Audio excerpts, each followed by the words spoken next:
नमस्कार। आज किसान आंदोलन पे चर्चा करने के लिए हम फिर से उपस्थित हुए हैं। मैं आत्मजीत सिंह रिपब्लिक इंडिया के लिए आपके समक्ष कुछ बातें रखूंगा, कुछ तथ्य रखूंगा और कुछ भ्रम जो फैलाया जा रहा है किसान आंदोलन को लेकर उसकी कुछ क्लैरिफिकेशन दूंगा। लोगों का ये कहना है कि जब किसान आंदोलन में ये 3 कृषि कानूनों पर जब किसानों के बिल वापस हुए तो उनकी लंबित मांगों पर कोई भी एक्शन पिछले 3 साल में सरकार ने नहीं लिया। तो अब जो नया प्रपोज़ल लेके पीयूष गोयल साहब और जो उनके बाकी 2 मिनिस्टर हैं, एग्रीकल्चर मिनिस्टर अर्जुन मुंडा और Nityanand ji, minister of state for home, जब वहाँ गए तो उन्होंने एक नया शगुफ़ा छोड़ा। उन्होंने कहा कि हम आपको आउट ऑफ द बॉक्स एक नया प्रपोज़ल देते हैं, इसमें 5 फसलों पर हम आपको एमएसपी देंगे, उसमें कितनी भी खरीद हम आपसे करेंगे और हम चाहते हैं आप क्रॉप डाइवर्सिफिकेशन करें। उसमें उन्होंने 3 दालों का नाम लिया, एक अरहर, एक उड़द और एक मसूर, और साथ में उन्होंने कहा मक्के की भी आप जितनी पैदावार करेंगे हम सब आपसे खरीद लेंगे एमएसपी। हालांकि मक्की पे पिपली में पिछले साल आंदोलन हुआ था, करीब 10 महीने पहले, और चूंकि खरीद नहीं खोल रही थी पिपली की मंडी में, तो वहां के किसान यूनियंस ने वहां बहुत बड़ा आंदोलन किया, सड़क भी जाम की, और सब कुछ करने कराने के बाद सिर्फ 10 दिन का डीसी ने कहा कि हम खरीद खोलेंगे, और उसके बाद नाम मात्र की खरीद हुई, ज्यादा खरीद भी नहीं हुई। तो हरियाणा की सरकार का बयान आता है, एमएल खट्टर साहब कहते हैं हम तो 14 फसलों पर एमएसपी दे रहे हैं। तो वहां के किसान नेताओं ने ये कहा कि आप बताइए कितनी फसलों पर कितनी खरीद की है आपने पिछले अपने 4 साल 5 साल के कार्यकाल में, तो आपका दूध का दूध पानी का पानी हो जाएगा। तो किसी ना किसी कारणवश ये सरकार जो है अपने बातों में फंसाकर किसान आंदोलन को समाप्त करने की कोशिश कर रही। वो ये नहीं जानती है वो किसान है जो 3 साल, 1.25 साल अपना दिल्ली के बॉर्डर पर रहे और 3 साल इंतजार किए कि सरकार ने जो लंबित मांगों पर वादा किया है, वो कर्जा मुक्ति की, एमएसपी की, इलेक्ट्रिसिटी अमेंडमेंट के कानून की, जिसमें सब्सिडी का प्रावधान हो, 750 शहीदों की उनके उनके परिवारों को कॉम्पनसेशन और नौकरी, और जो किसान आहत हुए लखीमपुर में उनको मुआवजा, और राजेश मिश्रा टेनी का रेजिग्नेशन, ये सब लंबित मांगे हैं। पराली के मुद्दे पर उसको एग्रीकल्चर से अलग करने की बात है, क्योंकि मुद्दा कुछ और है और बताया कुछ और जाता है। तो ये सब बातों पर सरकार को एक अपना प्रस्ताव 12 मुद्दों पर लेके आना था, पर वो नया ही कोई उन्होंने एक और नया शगुफा छोड़ दिया, और किसानों ने उस बात को देखा, उसको ऑब्जर्व किया, उनकी बात सुनी और कहा कि ठीक है, हम आपको वार्ता करके बताते हैं। पीयूष गोयल साहब ने कहा बड़े अच्छे वातावरण में बात हुई, किसान बहुत सहज थे, आक्रामक नहीं थे, और हम जो है प्रपोजल जो हमने दिया है उस पर हम भी नेफेड से बात करेंगे जो दालों का खरीद करती है। नेफेड की परचेजिंग, हालांकि एमएसपी जो टोटल एमएसपी है इस देश का, टोटल अगर फसल काउंट करें तो करीब 28 लाख करोड़ रुपए की टोटल फसल बनती है। अगर उसको एमएसपी का जामा पहना जाए C2+50% फॉर्मूला पे, तो उसको 40 लाख करोड़ करीब बन जाता है। C2 का मतलब होता है कॉम्प्रिहेंसिव प्राइस, और 50% मतलब कॉम्प्रिहेंसिव प्राइस पे जिसमें किसान का जो है लेबर भी शामिल हो, उसके फार्म ट्रैक्टर टिलर की डेप्रिसिएशन भी शामिल हो, और उसकी जो जमीन है उसका, उसमें जो उसका लॉस्ट रेंट है वो भी शामिल हो। जैसे बाकी चीजों पर किया जाता है, वैसे ही किसानों ने मांग की कि हमें भी जिस तरीके से इंडस्ट्री को, मैन्युफैक्चरिंग को सहारा दिया जाता है, हम भी देश में उपज करते हैं और 4% जीडीपी का हिस्सा है, और जिस तरीके से इनपुट कॉस्ट बढ़ी है उस तरीके से हमारी आमदन नहीं बढ़ी, हमारी आय नहीं बढ़ी। आप इसमें हमारी आय को C2+50 फॉर्मूला पे स्वामीनाथन कमीशन रिपोर्ट ने कह दिया, जो आपकी लंबित मांग है, और ये मैनिफेस्टो में 2014 के बीजेपी के है। 10 साल बीत गए और बीजेपी को अपना मैनिफेस्टो भी भूल गया। वो कहते हैं हम जुमला दिया था, तो किस बात का इनका यकीन किया जाए, किसका ना किया जाए। कुछ लोगों को ये भी नाराजगी थी कि 2 दिन का टाइम क्यों दिया, अगर मान लीजिए वो नहीं मान रहे हैं तो कल ही कूच कर लेनी चाहिए थी। पर विषय ये है कि बात खराब करने में तो 1 सेकंड लगता है, पर बात को सार्थक बनाने में पिछली बार भी आपने देखा 13 महीने अविश्वास था सरकार और किसानों को, और 13 महीने किसान वहां बैठे रहे, 750 जाने नहीं जाती अगर ये अविश्वास नहीं होता। तो इस बार किसानों ने पहल की कि इनका विश्वास करें, क्योंकि ये दिल्ली से चल के हमारे पास चंडीगढ़ आ रहे हैं, हम धरने पे बैठे हैं, कोई ऐसा मामला तो है नहीं कि दिल्ली जाएंगे तो दिल्ली माहौल बदल जाएगा। अव्वल ये जरूर है कि दिल्ली अगर पहुंच जाते किसान तो उसका प्रेशर किसानों का सरकार पे ज्यादा पड़ता है। और यहाँ पे और भी जो इलेक्टोरल बॉन्ड को लेकर, ईवीएम को लेकर जो विभिन्न तरीके के सिविल सोसाइटी के लोग आंदोलन चला रहे हैं, वो और प्रखर होता, तेज होता। और इन चीज़ों को लेकर सरकार जो है वो सख्ते में है। वो नहीं चाहती है किसान जो है दिल्ली के बॉर्डर पे आए। और इस हरियाणा की सरकार को जिस तरीके से रैपिड एक्शन फोर्स सीआरपीएफ, केंद्रीय रिजर्व बल की सहायता दी गई और जिस तरीके से वहां पे रबड़ बुलेट्स चलाई गई और पैलेट गन्स चलाई गई, सरकार कहीं ना कहीं इसमें डरी हुई है। और किसान किसी बात से नहीं डर रहे हैं। वो कह रहे हैं हमने 2 दिन का समय इसलिए दिया है कि सरकार भी सोच ले, हमने 12 लांबित मांगे दी थी, कल को ये ना कहे हमने उनको मौका नहीं दिया। तो ये एक अच्छी स्ट्रैटेजी है। अब उसमें किसान संगठनों के कितने साधन हैं, वहां कितनी उनकी फोर्स है, कितने लोग हैं, वो ट्रैक्टर पे चलते हैं, पैदल चलते हैं, विराम करते हैं, या अम्बाला में रुकेंगे, या उससे आगे रुकेंगे और धीरे धीरे करके दिल्ली की तरफ बढ़ेंगे, तो ये सब बातें अभी चर्चा का विषय है। पर अव्वल ये जरूर है कि सरकार जो है किसानों की मांगों को लेकर सीरियस नहीं है।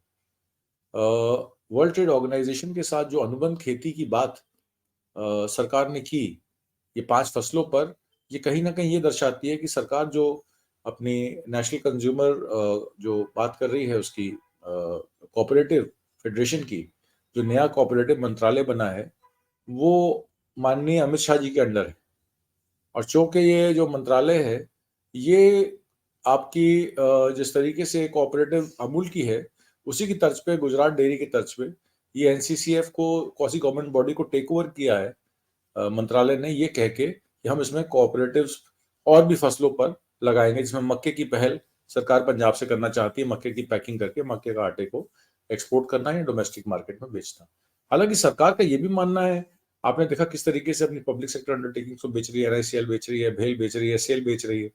तो ये कोशिश कर रही है कि उसको बिजनेस ना करना पड़े, क्योंकि बिजनेस के लिए सरकार नहीं है। सरकार का काम तो सोशल वेलफेयर का है, डिफेंस का है, इंटरनल सिक्योरिटी है, एजुकेशन है, हेल्थ है, और बहुत सारे मैटर्स हैं, आपदा है, फ्लड सिचुएशन आ जाती है, किसानों को लेकर बहुत सारी चीजें हैं, सॉइल हेल्थ की बात है। और जिन ड्रोनों को लेकर लखपति दीदी का प्रावधान किया गया था, 15,000 दीदियों को तैयार करके लखपति बनाया जाएगा, उन्हीं ड्रोनों का इस्तेमाल जो है वो आंसू गैस के बम गिराने के लिए किया जा रहा है। तो ये बड़ी हालात विषय है, बड़े नाजुक हालात हैं। और किसानों पे दमन की राजनीति जो है वो कभी भी सरकार को फायदा नहीं दे सकती। महात्मा गांधी का कहना था कि आखिरी पायदान पे आदमी को देखो।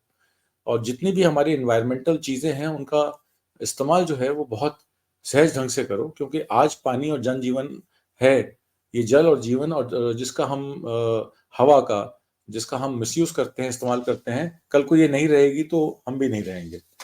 तो और दूसरा विषय महात्मा गांधी का ये भी था कि आप खुशहाली का रास्ता देश की गांव से होकर निकलता है। कहीं ये भाग दौड़ में, कहीं अर्बनाइजेशन में हम गांव को भूल गए, किसानों को भूल गए, अपने अपने अपने अपने बेस को भूल गए, और ये भूल गए कि हम कहाँ से आते हैं। तो अपनी जमीन से दूर हो जाना तो एक बात है, पर उसको भुला देना, अपने जो आपका जो बेस है, आपका जो बैकग्राउंड है, जो आपकी नींव है, जिस पे आप खड़े हैं, अगर वो नींव को आप भुला देंगे, जो कि मैं मानता हूँ 80% लोग यहाँ के, हमारे जो हैं देश के, वो या तो किसानों के बच्चे हैं या गांव देहात से ही शहरों में आए हैं, और आज भी वो अपनी गांव की बातें, यादें, अपने दोस्त, अपना पुराना घर कभी नहीं भूलते हैं।